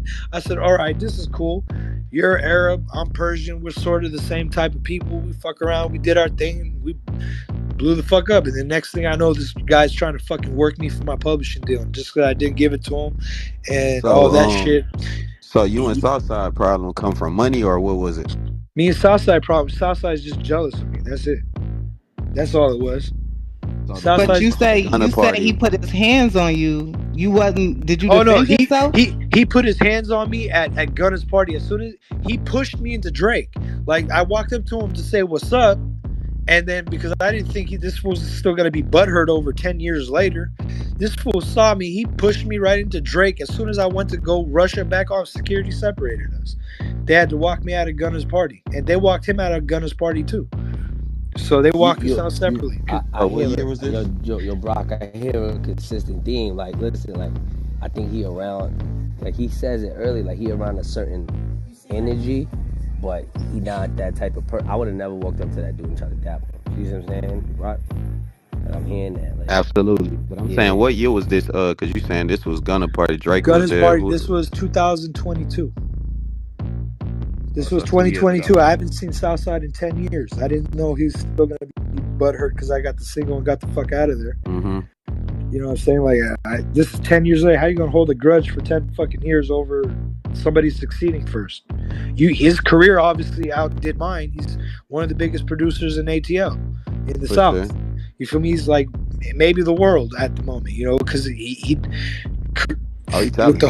with the whole 808 Mafia shit. So, you know, I thought he'd get over. Take me back to you saying you start, because this gonna probably be one of the clickbait moments. You saying that you started 808 Mafia. You know, the Atlanta is gonna be on my ass if I don't press you about that. So what you mean by that? I started the original 808 Mafia because there wasn't even coming for you, nephew. I'm coming. It wasn't even 808 Mafia. It was called Icons Music because that was my group. And then once we split up, Southside started the term 808 Mafia because I wasn't an 808 type of producer. I was a West Coast producer that could just make everything. So I just put 808s on top of my melodies and put my tempos from 90 to 140 or 130, whatever the fuck it was. So, you know what I'm saying? That's all that shit was. And under your collective, who was underneath your collective and who was a part of that? At that time, it was this producer. I don't want to mention this producer to give him some light because he disappeared off the face of the earth. But I had one producer, and then I had Metro Boomin. I had fucking this was 12 years ago. But I had like 2-3 other producers under me. You know, I was trying to put on. from Yeah, that group. Metro. Okay. Not even. He wasn't even the standout. He was just the youngest one that I used for backup, just in case I knew I was gonna get fucked over. So you could Google this, bro. Go back, type "Everything's a Go," French Montana, produced by such, and then it'll say Metro Boomin and Prince, and then go do the math. How old is he now? How old was he when that record was released? He was Oh, I've 15 been years fact old. checking you this whole time. You was on point. Exactly. That was the He, exact time. you feel me? He was like He was 15 years old, living in 10th St. grade. Louis. He was 15 years. He came to the tour bus. He handed everybody his beat CD. Walker threw it in the trash can. Gucci threw it out the window. French didn't even want to hear it. I took it. I took his, and I heard he got dope beats for a 15-year-old. I was like, you playing this by MIDI keyboards? Because there was no splice back then, none of that shit. Bro had fucking melodies. He had dope shit. So I was like, okay, I'll fuck with you. So I got him placements with OJ the Juice Man. I got him placements with fucking Jeezy. I got him placements with, everybody at the age of 15, bro. At the age of 15, I put old boy on. So I gave him his first Billboard record with my friendship by putting his name on there, because I thought, all right, if I'm getting fucked, let me put his name on there. And if anything happens, his people could go try to get the money back, because nobody saw a penny. So eventually nobody ended up seeing a penny. And he thought I fucked him over. He went on Instagram when he was 16. He's like, man, fuck you, Prince. I'm never fucking with you again. When I see you, it's on site. No, I'm 26 at this time now. Now he's like 17, 18, and he's still kind of bitter over about it. I'm like, bro, shut your little ass up. I'll spank you. like I'll spank your ass, bro. So But he was Metro, feeling a shut your certain whole way. ass up and make some drum shit. Yeah, exactly. But I felt what he was going through. But it's at a time where I couldn't explain, because people were building a reputation for me for taking other people's beats. They were just trying to destroy me, bro. Because I was the monster within the whole pack of the whole fucking situation of all the producers. I was the dopest one. That's why I'm still here, not depending on other producers to make my beats like other people. Where's Lex Luger today? Where's Southside without Metro Boomin? Where's fucking anybody, bro? Mike Will, he's chilling. He's collecting money off Sway Lee. Mike Will's the only one doing good and doing his own thing and did right by the book. Say he didn't even fuck with Southside. He said, "Don't bring Southside anywhere around me," type shit. You feel me? They don't. There's a lot of heat within producers back then, but yeah, bro. I blessed Metro with that thing, but unfortunately, he thought I fucked him over. Never gave me a thank you, and I lost a lot of money over old boy leaving. I lost a lot of money. That's why I hit up the lawyer last night. I was like, look, man, let's go after all this shit, because Walker's mom's taking forever. Me and Walker's mom share the same lawyer, so that's why. And she live out here where we do, because the case took place in L.A. We sued French in L.A. because that's where Interscope is. So yeah, man, shit just been fucking crazy. So we just got to see what happens if I get involved with the case. I just want to get my fucking 13 years of royalties. That's it. That's all the fuck I want. My thing is with that Metro relationship, bro. I think that's just a conversation right there. Yeah, it is. Cause to It be is real, because like I don't even want to gas like that. That's one you probably need to work on. Cause it if you is, really got that history, bro, that dude kind of like, I ain't gonna say he owe you, but like shit, you helped bro get in the game, and we bro. see where he at now. We can't deny who he is now. Yeah, exactly. And it's all the internet. Facts are there. You can't take that shit back. Internet's time stamped. And the best part is right now, dude, me and Metro, he's gonna have to answer to me soon, because one, we share the same guitarist. Our guitarist just doesn't tell him that he knows me. But we share the same guitarist. His guitarist got a Grammy with me because he was a part of a record that I did a couple months ago for the Marleys, and the shit got a Grammy and he got a Grammy, so we cool. But eventually, bro, like my status is coming up, because I got some fucking huge records coming out in the next couple months, and eventually, and it's within the same artist that Metro fuck with. I'm talking about Weeknd. I'm talking about Rihanna type shit. Like a lot of crazy. Can you talk about that Marley's record? I know they going nuts right now. You just said that, because Yeah, that was yeah. one of my favorite projects. I've been fucking with the Marleys for the last 4 years. We met at some Grammy after party. I met Julian Marley, and then Julian invited me to Miami because at first I didn't know who the fuck he was. He liked that. He liked that I didn't know who he was. So it was like, all right, and I was willing to work with him. And then once he saw how genuine I was with the shit, he invited me to Miami. We recorded a whole fucking album.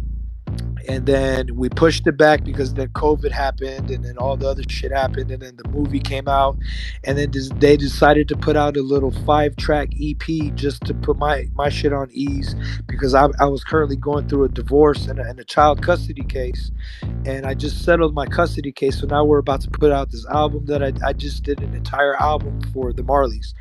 We got Ziggy, Damien. It's all on my Instagram. You go on my Instagram, you type the first thing that says Miami, you see the whole thing that I was doing just 2 weeks. I was in the studio with Damien, Steven, Julian, putting the whole album together. We're about to drop that shit next month. So my timing with the Marleys was just impeccable, dude. It just worked out right. Like I said, my roots. Bro, yeah. My roots is deep. It goes good, and all the fuckery that I've been through, bro. Like God, at the same time, puts me at the right place at the right time. Because what's due to me is due. You know what I'm saying? I got a Grammy for fucking nothing because it wasn't my album, but I produced a record on an album that, you know, did its thing. But now I got a whole project that I'm executive producing for the Marleys, because I'm going from producer to executive producer. So that's I'm working my way up, because I'm not trying to make beats forever, dude. I'm 36. I've been doing this shit for 16 years. It's time to start writing the checks. You feel me? Nah, and that's what I think Wack wanted to convey a lot more, bro. When we have like people come on and talk on the platform, we like to like get the whole story out, because it seems on the surface this dude's clout chasing, this dude's jumping on the bandwagon, this dude's throwing this out, he ain't nobody, blah, blah. But then when you throw out shit, bro, I'm actually having current success. I might be at the peak of my career right now. I have no reason to clout chase. I'm just saying the facts, and you can go back and check it. I've been saying this shit. It kind of adds a little bit more weight and validity to your I have no reason to fucking get up there, bro. I'm about to close an $8 million publishing deal in October as soon as all my records come out.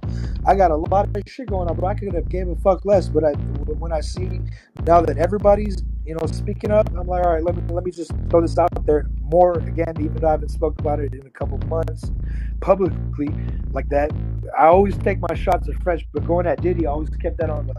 I backed off from doing that because, you know, at the end of the day, I want to be with Rock Nation. I don't want my relationship with, you know, with everyone that I got going on at Rock Nation to get fucked up over me going back at Diddy, because Diddy's tied in with Rock. If Diddy wants to stop my situation from going to Rock Nation, he'll make one call to fucking Ryan, what is it, Omar Grant or Sherry B or fucking Home himself and shut my shit down. You know what I'm saying? It's just one phone call away. So I wanted to stay off his radar. When he came to games, Drillmatic sessions, I went to the other side. I didn't want no part of that shit. What happened, I just wanted to keep it pushing. I didn't want to disrespect Wack game and start some more problems over there after the bullshit that I had going during the Born to Rap album sessions. I just didn't want to keep bringing more problems to Game sessions. You know what I'm saying? Game was fucking tired of it too. Game was like, fuck, bro, you're fucking going at it with everybody. I'm like, bro, there's a lot of fucking skeletons in this closet, bro. Like, I know me Game's known me since I was a fucking baby, bro. Like, Game's known me since 2000 fucking LAX album. I'll just take it back. Game's known me since LAX album. So it's like, and he knows I've been rolling around with Compton Menace, so I got this little chip on my shoulder. So it's like, Menace is the reason why I put my foot down a lot of shit, because anything goes down with me, Menace will have my back. So, you know, that's how that shit goes. So like I had a lot of backup, I had a lot of, you know, things I could have done, but I just didn't want to fucking fuck my situation up for what I got going on in the future. You know what I'm saying? But now that Diddy's getting shit by everybody, no one's giving a fuck. Fuck it, I'm gonna put this up. And then all of a sudden I saw, yesterday it was just about 200-300 women reposting my shit. Then this morning I saw 50. Bro, I can't even get on my Instagram. Shit is lagging. Oh yeah, you gonna be activated in the media, bro. Well, shit, I appreciate you coming through. Shit, I know we got a lot more that we gonna have to touch in with you in the coming months, because you got a lot of shit coming out. Anything else you want to tell the people that you got coming out, or anybody else got questions or anything for my guy? Man, just pay attention for that fucking. Even though, you know, Marleys aren't really out there for people to check out, but since they're viral, just keep your eye out for the next Marley stuff that's coming out. That's everything Marley for the next 4 years. is gonna be all Prince and Scoop DeVille been up there too lately. He's been trying to do the Prince thing because they've been seeing these rap producers. They saw me convert to reggae, and I got a Grammy in one try. So I've been seeing all these rap producers trying to make their way over there. But All right, yeah, so you got say the you was just party shit. bullshitting around and got a Grammy, huh? Just fucking Bullshit, around, bro. fucked around and got a Grammy. You know what I'm Fuck saying? around, Like, got right? a Grammy. You know, you feel me? What's And I your hit up Instagram, bro? Wack last night too. I was like, hey, bro, I took a picture. I took a screenshot. Then I showed him, hey, I got 108 beats ready to go for Game's next album. No disrespect to these other producers for the last 3 albums, but I'm coming to kick some ass, bro. Like, I'm ready to fuck some shit up. So as soon as Wack give me the word Chuck back in the studio, I'm up in there. I'm gonna take over Game's next album, and that's on my mama. Nah, salute, bro. I ain't gonna lie. What's your Instagram? Long live Prince. Long live Prince. Alright, so shit. Everybody It's follow, tap in on YGFTV. Prince Instagram. I'm about to follow you myself, bro. Shit, bro, just go. If y'all want to find me, just go on 50's page. I'm the first No, post. I already did. That was my research. Look, normally I do research for shit. Yeah. My research was 50 Cent page, and then I start going through your shit. Hey yo, Prince. Yeah. Hey yo, Prince. Yeah. Hey, I just heard you said that you was in the game for 16 years. How long before you fucked around and got your Grammy? I just came in, so my bad. I missed all of the My extra. first mixtape was Black Wall Street with Juice in 2005. Okay, that's the one that has Cicero and all of them on there. Huh? You said the Black Wall Street album? The Black Wall Juice. His name was Juice. Okay, yeah, I remember Juice for sure. Yeah. Juice was the first artist that gave me a mixtape. Even though Wack's first artist, if it wasn't for Wack, I wouldn't be a producer, because Wack discovered Stacey Adams. Stacey Adams had a reputable name back then, so I fucked with Stacey. Then that got me to Black Wall Street. Then Juice gave me my first mixtape release, and then I worked with who else was it? It was Juice, this old ass dude from Southside, from Black Wall Street named Southside, not the producer Southside. They had another dude named Southside. I was working with Compton Menace, and then time goes by. You know, from 2015 to 2020. No, rap never got me one Grammy, but I did get Billboard records. But yeah, one fucking reggae song got me 2 Grammys. Got me 2 Grammys. What was the Grammys? What was they for? It was Album of the Year. I got a Grammy for songwriter, and I got a Grammy for the producer of the record. That's what's up, bro. I ain't gonna lie. Salute on that. Well, I'm gonna be honest with you. To be real, I had to step out. You kind of I know you probably feel this way, but my boy Wack kept you alive too. It's kind of the same way. He kept you afloat like a motherfucker, bro. No we lie, call a spade a spade. No lie. You could even ask, like, because one it came down a couple times where I was like, Wack, bro, I think it's time, bro. Like, I need you to be my manager. I bring that Scott Storch money. Wack just wasn't ready for it that time. No. I just wasn't ready for it that time. No, your motherfucking ass a headache. Exactly. Hey, though, if you were ready to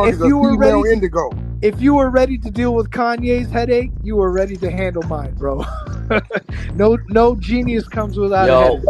When you said a female indigo, I got in there and got out. I got in there. You breaking out, huh?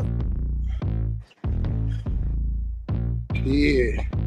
You broke out at the end. I said I got in there and got out. I ran out the back door with easy. I'm gone. I know, but I'm just saying, like, it was just to a point. Like, I know I was a motherfucker to deal with, but at the same time, it's just like, I wake up one morning to footage, all kind of shit. This nigga talking about, I know you had my house shot up. I said, this nigga crazy. I'm thinking he capping. Next thing you know, the real footage come out. So I'm trying to figure out why the fuck he thought it was me. No. You see, you forgot about that. I never said it was you. I said, word to Wack 100. I'm gonna find you. Got a mob. Got a dub. Whatever the fuck his name was. I never said you had anything to do with it. I just said I know you Wack's little homie, and I'm gonna find you, and that's when KG went and beat him up. I said, how my name getting put in that? Was that Gutter did that shit? Yeah, Gutta did that shit. And that's why I tell people Wack let me do what I do because I'm not no sucker. I don't run to the cops. Where is Sure, gut? I know Is my own gut? shit. What gut? Is gut dead? Where the fuck gut Yeah, bro, I had my baby in my hand and he shot at me 6 times and I started shooting out back. I I had my told that daughter in nigga. my hands, bro. You I remember that told shit? that nigga nephew, we don't shoot houses. Yeah, bro. My Especially clique with my shoot daughter in people. my hand, bro. Started shooting up the house over 20 packs. Hey Brock, you gotta understand, bro. Certain shit, if it happened, this is the ugly part. I'm always a thought for the equation. I That's the see that. fucked up part, I bro. see that because, like, why the I'm hell you always know a you thought with for that? the equation, nigga. Only reason you were brought up is because Gutter was from Pacoima Piru. He was everybody's little Yeah, homie. but I didn't know what the fuck you had going on with them Plus, niggas. you ain't Yeah, supposed to but tag but that on never the never in my life You Twitter, did know, I nigga. say I do music business with you. I yeah, don't know never what in you my was life doing did with I niggas. say Wack had something to do with it because this was weed related type shit. This had nothing to do with music. This was when Well, I we And was ain't you gonna getting break know, it back. down too and you much. know, nigga, I don't fuck You with don't no condone none of that shit, none of that shit. especially with kids in the house. I don't fuck with none of that type of shit. I Yeah, tell a no, nigga go no. get your man, nigga. All I said was word to Whack 100. I'm gonna find you on Pacoima, and that's what we did. We found him, and KG took care of the situation. Gutter been on the run ever since. Haven't God seen him. damn. He been on the move ever since, man. That been about 8 years. How many years that been? About 8 That was years. 2015. That was right when my daughter was born. They came to my house. I Oh send yeah, you they the videos. came I'll in send there. you them videos still. I still got them during the Yeah, they day. came in there. Oh They came. They walked into my house. Gutter pulled his gun on me. He clocked it back and he pulled the trigger and his gun jammed. And I punched him in his face, threw him out the house, slammed the door, and then we both started shooting out that the nigga window. pulled the trigger? Yeah, I got the video. I'll send it to Oh you. shit. He shot the house up 6 times, and I shot. Somebody told that nigga something was in there, bro. Had Yeah, to. I had 20 packs in there. Pesci, everybody blamed it on Pesci, but it wasn't Pesci. It was that motherfucker Glenn Gaji, the one that was trying to hang around with you so much in the beginning. Glenn, where he at? One of them niggas is dead. KG's the one that died. Remember KG got KG murdered just last year. died downtown. Yeah, KG died downtown. Everyone else disappeared off the face of the earth. I don't know where the fuck everyone else is. I that's when I distanced myself. I was like, I'm fucking moving out of LA. I moved to Orange County. I was like, fuck this shit, bro. People follow me home to get me for packs. Fuck all that. And that's how I was surviving the game. Like I was moving work with fucking every rapper's cousin's nephew's brother, bro. Like that's all it was. So somebody told somebody I had 20 packs just laying in my house, and here comes Gutta Dub with his strap trying to get my Yeah, shit. you know, Brock, some shit I'm never known for. Definitely. I don't do no jacking and Yeah, especially Nah, I you may take told me something that. from a nigga. Like if I'm coming to get you and I catch you and you just happen to have something, I'll politely take it.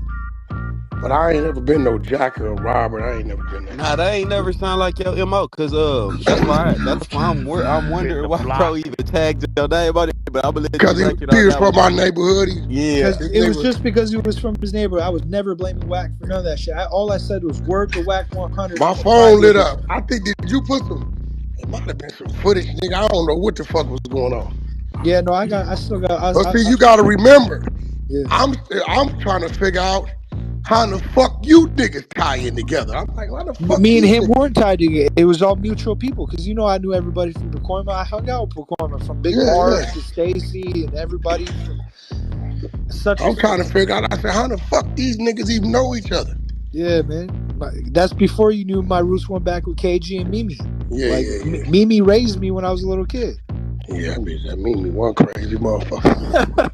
Sound like you could still use a nice little management situation with my man's right here, man. Cause it makes sense, especially being that when you was I at your told I lowest, told that was your Wag. guy. I told Wag, hey, deal with my Man, I say you can craziness get because that the business done, craziness man. will come, but I will bring that Scott Storch money, bro. I've been here and motherfuckers try to knock me down, break me apart.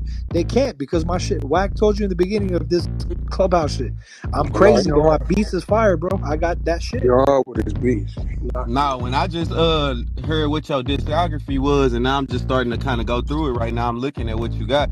And then you was in the mixtape era too, so I know it's a bunch of shit that you helped with in house that I probably can't even, you know what I'm saying? And the You only never gonna see. the only record that I could speak upon that I did ghost produce because the statute of limitations is up was Drake and Waka Flocka, Round of Applause, produced by Lex Luger. I made that beat. Lex gave me 10 grand for it because I needed the money, bro. I was fucked up, so I gave him that beat, and that was that. So when you That's say the only record. ghost produce, take me and the listeners through He that. produced it without credit. Yeah, I just So tell just straight them producing, they not changing, they not adding anything onto the beat.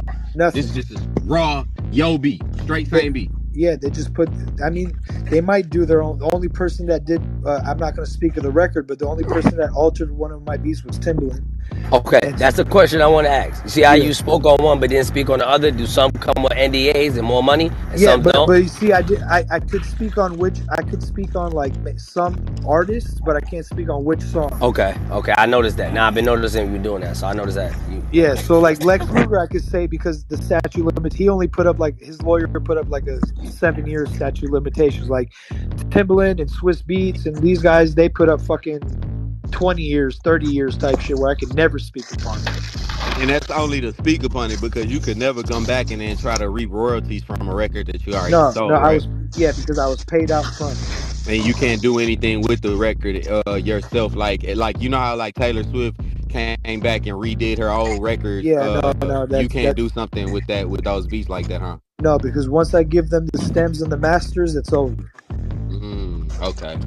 Once they have the masters and you have the masters, the judge is gonna be like, well, if he has the masters, somebody gave him somehow, unless you got robbed, and then that. A nigga like Wack who don't give a fuck. I'll go replay your shit. That's what I'm saying, like, cause you can go get it. Nah, you gotta remember though, bro. Like, and Prince will tell you, that's part of the secret to game success. Wack don't give a fuck. Straight up. Nigga, I replayed Irv Gotti them shit. Told him holla at me. Took too long to give me the files, nigga. You know I got the EP over here. Prince, you be playing every time. Man, real talk. Oh, you want to play with the files? No problem. Watch this. Done deal. Nah, cause that's some shit. That's some awareness, bro. That's your career. Like, you know, you touch your hand on some shit. See, like, you can see they'll fuck with Prince, right? But they know you file a lawsuit on me, I might run into you at the Grammys, the Emmys, so, you know, the awards. It ain't worth the headache. And then it depends on what camp Prince running in. Prince running in the right camp, they ain't gonna fuck with.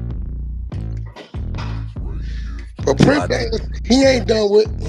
All he need is latch on to the right thing. You know, me to go put him over there in one of them camps and let him go. He just got a Grammy, huh? So shit, nigga, obviously Prince, you ain't worked with Top yet? And more to come. Because Prince, you ain't worked with Top yet? More of this shit don't stop. You ain't worked with Top Dog yet? Man, I've been trying to. I got the folder ready for Kendrick. You just tell me when. You know, he got. I got the folder ready for Schoolboy. You just tell me when. Because Schoolboy my favorite over Kendrick. No disrespect to nobody, but I like Schoolboy shit way more. Even though Kendrick popping. You need that Absol pack, nigga. Fuck you talking about? Got one more question for you, Prince, before you go. Do you got any proof in regards to the P. Diddy allegations that you got? No one's gonna talk about it, but it was just me. It was just we were at the Beverly Hills Hotel. It was just me, him, and Arv. So it's just gonna be hearsay type shit. But I'm not gonna put myself out there and be like, yeah, the man whipped his dick in front of me. I could have just been, where the fuck's my money at, bitch? You know what I'm saying? I could have just got down to that, but that was just a private situation that happened in the room. But you ain't gonna you ain't gonna say nothing about, like, you ain't gonna voice that actually happened. I voiced it yesterday. I'm voicing it right now. Okay. Yeah, that's what I'm saying. Hey, yo, Drewby, ain't nobody gonna make up a lie about somebody pulling a dick out in front of them, man. I don't think that ain't nobody gonna just be like, hey, yeah, I got, like, we men at the end of the day. I ain't gonna be like, hey, yeah, man, pulled out a dick in front of me. Like, we ain't, like, that's some real shit. Like, for a man to come out and say that, it's gotta be real, you know? Even before all this.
It's Ray Gift TV. In the block.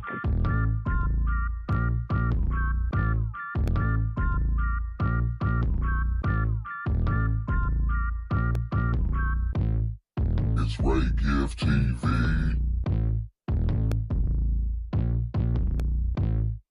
It's Ray Gift TV. In the block.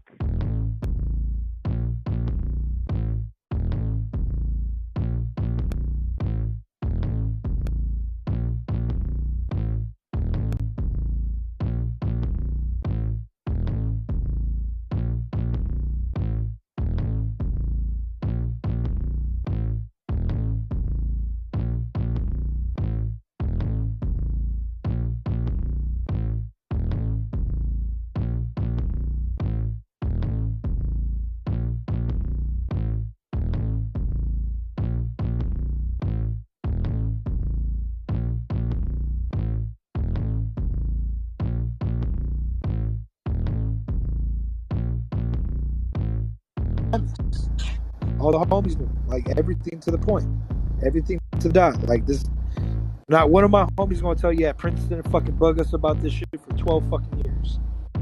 Every day, no, like they got tired of hearing this shit. But now, it's out there. I was like, all right, who's lying now?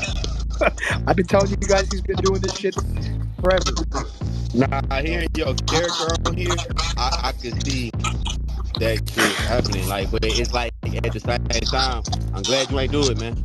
I'm glad you ain't. Oh man, That's I'm why I'm glad like, you ain't doing it. You probably my really been career the is number one moving like producer a though snail. for a couple years, but you know what I'm saying? Yeah. Hey, look, it's better for you later, bro. That's the way that it is. Like, don't ever go against your morals, Never. nigga. Like, you know what I'm saying? Because you see how God works. Yeah, because at the end of the day, like, it's not like he was my only situation. I blew up his artist. You know what I'm saying? That was just one situation. Like what they didn't understand is what I understood is I'm already signed to Waka's mom. What the fuck can you guys do for me?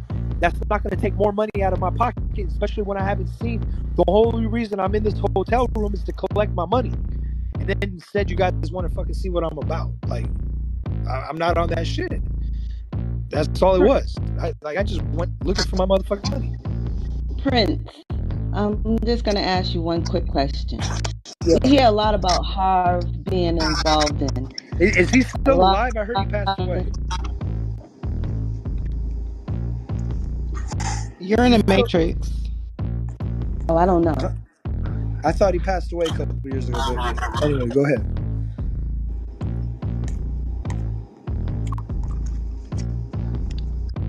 Okay, there she goes. Go ahead, Sunshine. You gotta continue with the question. I think she can't talk. Go ahead, Sunshine. Can you continue with the question? Oh yeah, I was just asking, like, what role does Harv have in all of this? Because we hear that he was involved in a lot of these situations. Well, Harv walked out the room when I was with Diddy, so I don't know. I guess Diddy signaled him, or he just fucking walked out and Diddy took the initiative of the moment. But Harv was like, he was linked. He A&R'd my, even though I blew up my record, he A&R'd my record to be French's first single and to put it on the album. So the way I got to that hotel was communication through Marv, because I couldn't get to Diddy. I got Harv, not Marv. I got through Harv because I got his email somehow through some people at Bad Boy and Interscope, because I was looking for my money. So they linked me with him, and his excuse was, yeah, we can't pay you till French recoups. I said my exact words to him. I have it still on my email to this day, bro. He says French hasn't recouped, and I said, what the fuck does French's recoup have to do with me? I'm not signed to Bad Boy. Give me my motherfucking money, and whatever French owes you, that's his problem, because I'm a part of the fucking recoup. You got to pay me. I'm a part of the royalties. I have the masters still. And that's what scared Bad Boy, because this was the mixtape time. This is not like the streaming time where you could put up a song and bring it down. This was, all right, the record's out. It's all over the fucking place. It's on TV. It's on Mobwise. Yeah, okay. I got the masters. So they invite me to the hotel because they scared the shit about what I'm going to do. But unfortunately, at that time, I didn't even have enough money to sue them, because it costs money to sue people. These lawyers want like 50 grand to go after your money up front. You know, so I didn't have the bread. So they knew I had the masters. They put the song out. It was all over the place. And Waka's mom was already in a lawsuit with them over some bullshit. That's the last thing they wanted from me.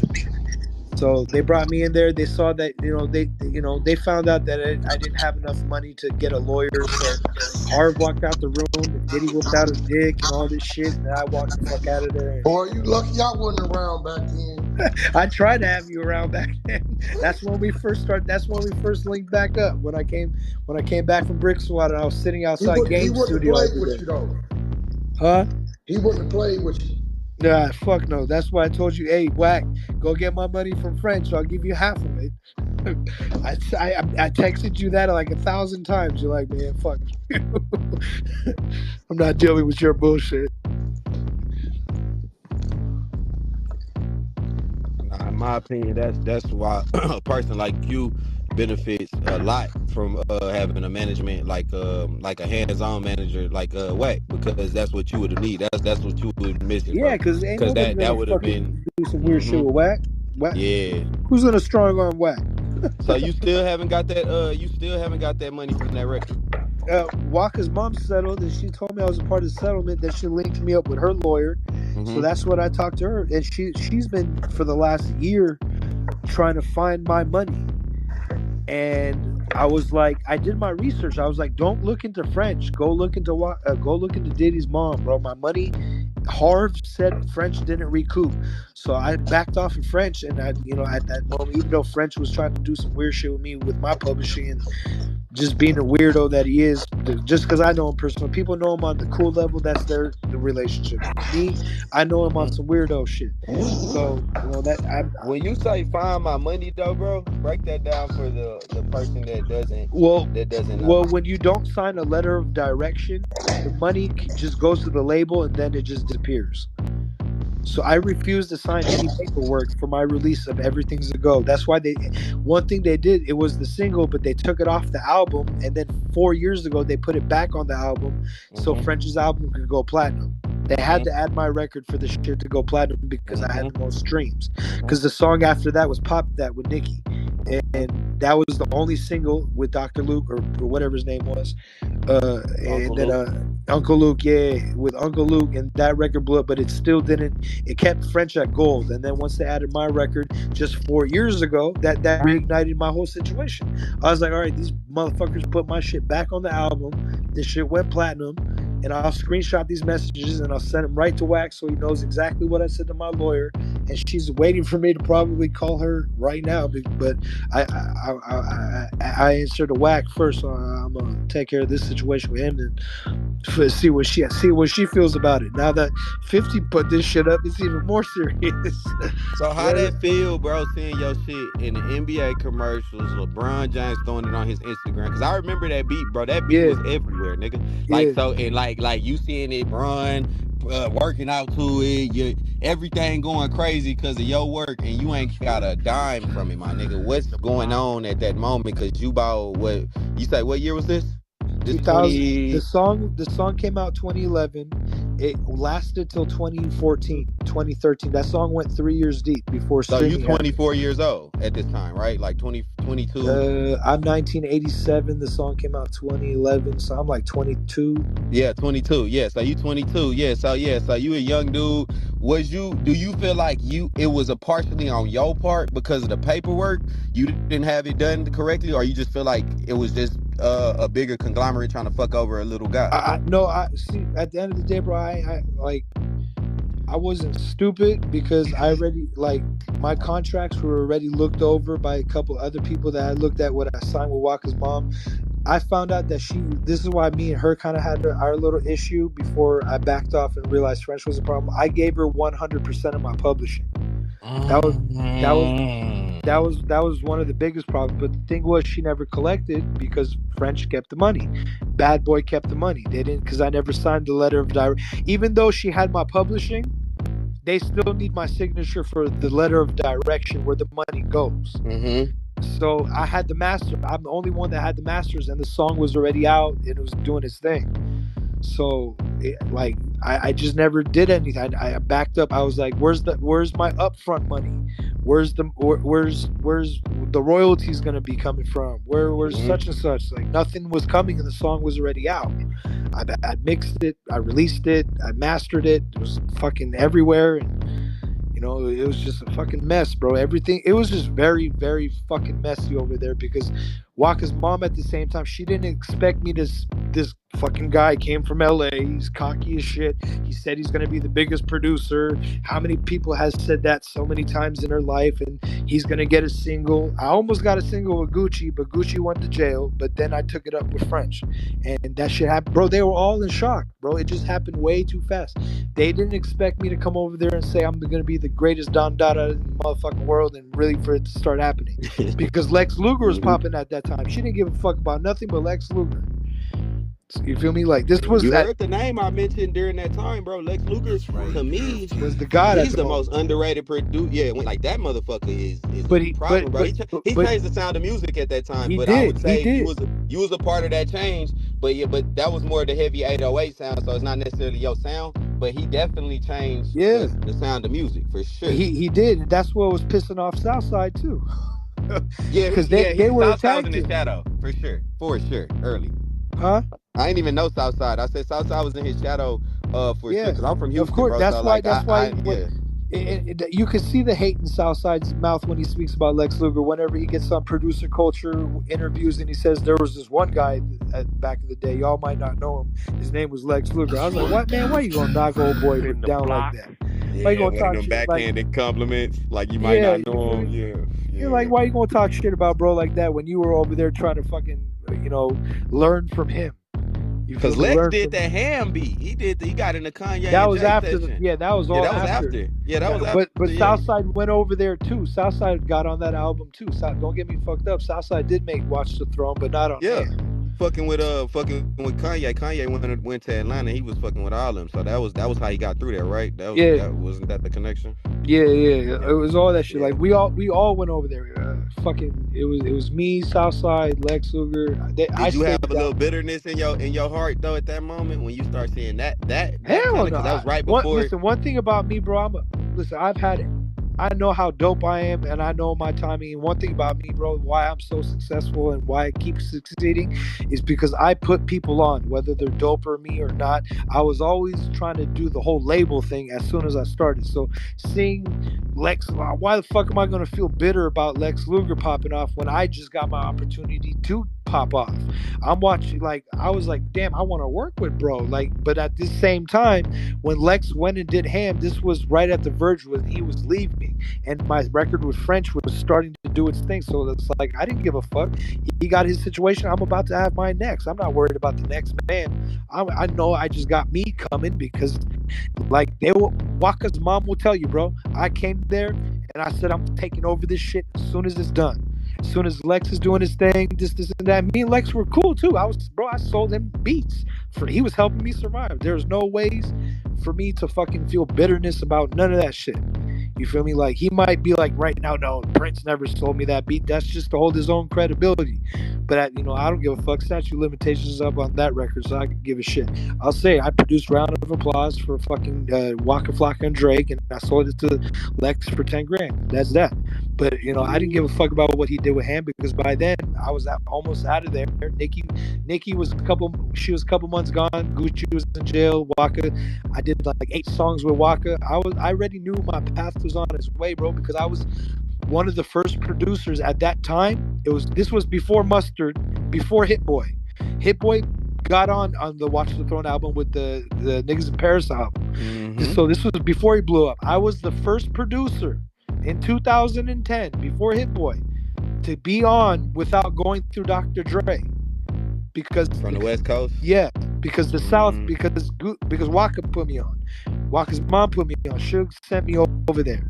You feel me? So it's like he sure could have, extorted my ass and did a whole bunch of shit. He didn't give a fuck. That fool had his own world of shit he was going through at that time. So he's like, go fuck a Walker's mom. Thank you. I let him pop bottles at the club the night before he did his thing, and he always remembered me as a kid because when I grew up with Dre's kids, he'd always see me at Can-Am Studios when I was like fucking 7, 8 years old, 6 years old at the Death Row Studios with Dr. Dre's kids. So that's what made you want to produce, was like being around. I didn't always want to produce. I was just cool with Dr. Dre's son. He convinced me to start producing and fucking in a sense, you still got put on through Dre. Technically. That's why that's why he brought me over, because my main sound was the Dr. Dre sound. That's why I could literally go into a studio with any, like, Dre, Game, 50. I will have that Aftermath product because that's the sound I grew up with. You know what I'm saying? That sound Wack and Stacey Adams was doing, that's the sound I grew up with. Like, y'all don't Wack understand. mentioned Stacey Adams, I know him because of your work, and when I say your work, I mean your hot new hip hop work. Because that was the site where I would go find my Wayne records. I would post every Wayne song every day. Any verse he would jump. That was during that time, right? When he was going nuts. And you would see Stacey. But I'm telling you, you put him right afterwards. Wack's history goes back, bro. Wack's been dealing with the greatest rappers of all motherfucking time, even before y'all known him fucking with Game, bro. Like, Wack's roots go way back, further than what y'all even know he talk about.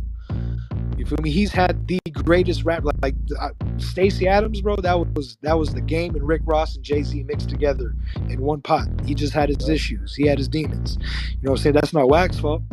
But Wack knows. Wack been knowing what he's doing. So at the end of the day, it took that. Life is like a domino effect. You feel me? From Dre's son to Such and Such for me to Stacey Adams and Wack. It took that combination of shit for me to, like, all right, find my way and make this shit really work. You know what I'm saying? So it took me from fucking Stacey to get to Black Wall Street, or, from Black Wall Street to get to Suge, and then from Suge to get to Waka, from Waka to get to French, from French and all that shit. When it went down the drain, I came back to the West, relinked with Game, sat outside his fucking studio for 5 fucking years until he put me on his fucking album. And then, I was trying to do my thing with Wack at the same time. That's when Wack started first managing Game, but he was doing Migos stuff on the side and all that stuff. So he was trying to help me out, but it's just like I was going through a lot of shit personally back then, bro. I was going through depression. I was sipping lean every day. I was fucking popping Xanax all the time. Because that was your chance. He was trying to put you in the dope because he had the Migos out there all the time, and nigga try to put you in the same studio so you can do your thing, but you wasn't even, you know what I'm saying? No. When it comes to ready to go to work in the studio, I'm sober and ready to go. I only had one breakdown in the studio one time because during the Born to Rap album, my ex-wife served me divorce papers in the middle of a session, and the worst part was I was like, the owner of that studio gave me a bag of cocaine because I got depressed. I started doing coke. I lost my mind. I walked out the studio with Game's weed. Everyone thought I stole Game's weed, and I was like, "No, bro." I was just. You were a mess then. You were a bro. Because when I went home, my kids were missing. She took off with my kids, so I had a legit breakdown. Like, I broke the fuck down. Like, I found out the bitch took off to Las Vegas with my kids, all sorts of shit. Called him Indigo. That's why Wack called him Indigo right there. Oh, okay. Now we know why he called him Indigo. We were wondering. Because I'm wondering, bro, you been saying... Beast, he been saying good shit. I'm like, man, this nigga seem like a model producer. Earlier. Like, what the that's fuck? Indigo. That's another Indigo. So This nigga now we understand it. Okay, I get it. This nigga go off the deep end anymore. But you been good and solid. You been sober and shit for a minute. Yeah, man, I've been doing my thing, bro. It just I handled all that custody shit. Got my kids in line. then the whole Marley shit took over. I've been good ever since Your after ex-wife after. been back trying to holler at you since you've been popping. What's Hell no, how she that's tried to refile for child support. I literally just put the post up. Yes, I literally just put the post up on my stories yesterday where I put a celebration bottle where the judge gave me no child support, so I was good. No arrears, no child support. He said, "Bitch, Oh you yeah, should you ask better for this years you know ago." that money coming. She coming, nigga. She Yeah. coming. Fuck all that. Fuck all Nah, that shit. I had to real hire shit. a crazy lawyer to avoid child support. That's the only good thing about Nevada, bro. They take care of the dads first. Damn, Oh, okay, well shit. Damn, all my baby mamas, I'm finna make sure we do our let in Nevada there for sure. yeah, Nah, you ready to divorce? You come out the South. don't do that in Texas, nigga. I'm in Houston. They gonna put your ass on the heaviest they can get, nigga. Yeah, fuck Increasing every them. time you increase, nigga. But look, y'all got any more questions for the boy Prince, man? This long live Prince on Instagram. I just followed you, bro. I'm Brock Flicks on there. I'm Brock, man. I'm gonna We try yeah, to find it, we bro. tapped Like in. literally. Yeah, I know your shit crazy. I Yeah, DM you. But yeah, shout DM out me. to Wack, man. Wack that nigga, man. Cause I'm gonna be real with you. If you really being honest, I want one of the focal points of this to be. That's another one of my the guys. That's a guy I consider a mentor. A lot of people on the stage do as well.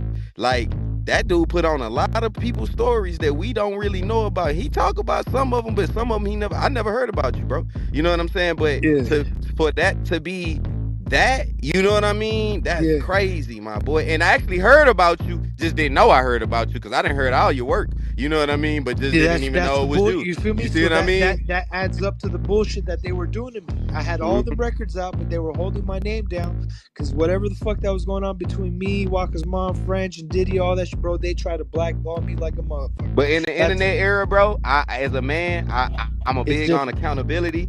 I ain't gonna lie, you ain't got no excuses now.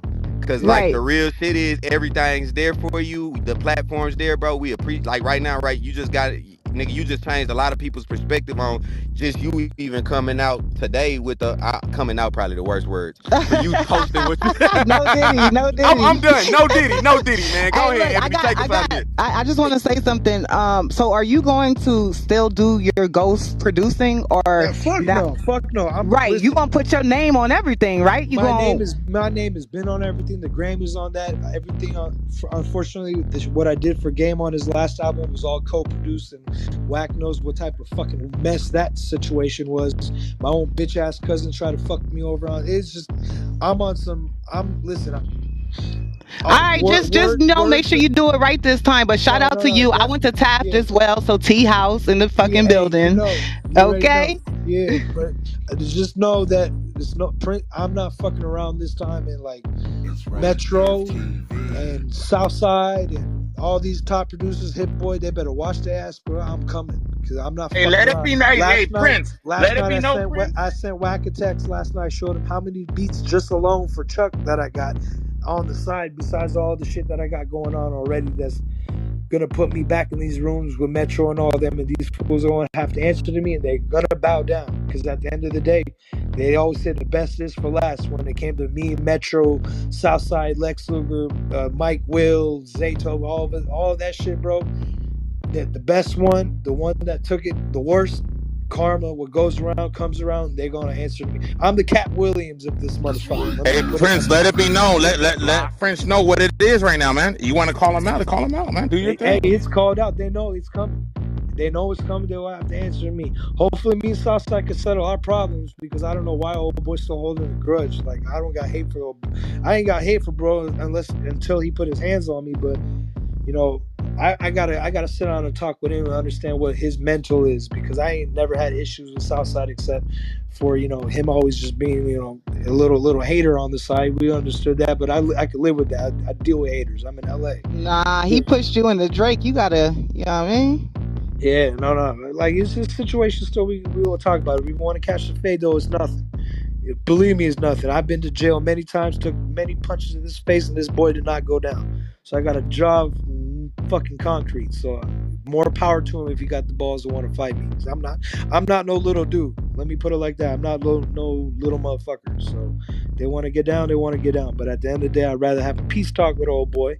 But if you want to take it there, let's take it there. But Metro though, on the other hand, he gonna have to answer to me, bro, because I helped him so much, and you know what he did was foul, and how he worked around me and took my wave to get to where he is today was pretty fucked up. Even though I helped him out to do that, and it was my call, but you know they're gonna have to answer to me. Me and Hit Boy and all them other situations, that's just gonna be a competition. It's nothing personal with them. They just know that the motherfucking beast is coming, and that's that.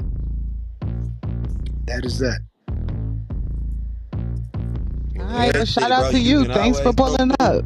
All day. Yeah, I always pull up, man. You know, now you got the Clubhouse app, so now you know where the platform is. If you ever want to get your shit off, fuck a Twitter rant, fuck all Yeah. that, nigga. Just pop up in here, cause this shit go viral. For your shit, you gonna see it everywhere. But right now, you got a lot going on with that shit you got, so it's probably gonna be, you know, coming from all angles. Man, whoa, we gotta fix that. I can't say certain shit right now with you with that shit. You just, man, like, all right. No Anyways, no Diddy, no Diddy, Diddy, man. no Diddy. No Diddy, man. No Diddy, man. Shout out my boy Prince. Wack pulling him in this motherfucker's the 100 side, man. Prince, we got 24/7 content over here. I don't know if you know what be going on Clubhouse, nigga. It's always popping over here, my nigga. You gotta pull up. They finna pull to the next room. What's the next room? South. We going to the south right now, man. If you want to keep joining in and pulling up, you can go over there and listen in, bro. But if not, bro, you know you family on this side. Any family to Wack is family to us, my nigga. I'ma tap in with you on Instagram, bro. We appreciate you coming out, my boy. And we gonna pick something up. We appreciate you coming to the show, my boy. You been a real nigga, you know what I'm saying? And like all jokes aside, I see your shit prospering in the future, my boy. And Appreciate it, big dog. Sure. Yeah. All right, Wack, I'm gonna holler at you, bro. Wow, it's a lot to take in right there, man. Long live Prince. Y'all be sure to follow his IG at Long Live Prince. You can catch up with him, tap in with him, check him out. Salute to Wack, salute to Long Live Prince, salute to the whole 100 side. We coming with the content 24/7, you already know. A lot to take in right there. Let me know what y'all think about the whole situation. He got them fire beats, man. You know what I mean? I never knew he was behind a lot of that, you know, music going on back in the day. But with that being said, shout out to him. Shout out to Wack. Shout out to the whole 100 side. Shout out to the Queen. Appreciate the support, everybody tuning in. Keep your best foot forward. Make the most of your 24 hours. Stay down until you come up. Apply yourself. Be proactive. Hard work and dedication will pay off. But until next time, it's your boy Ray Given. I'm gone. God bless. Peace. Thanks for watching another reaction video. I'm out.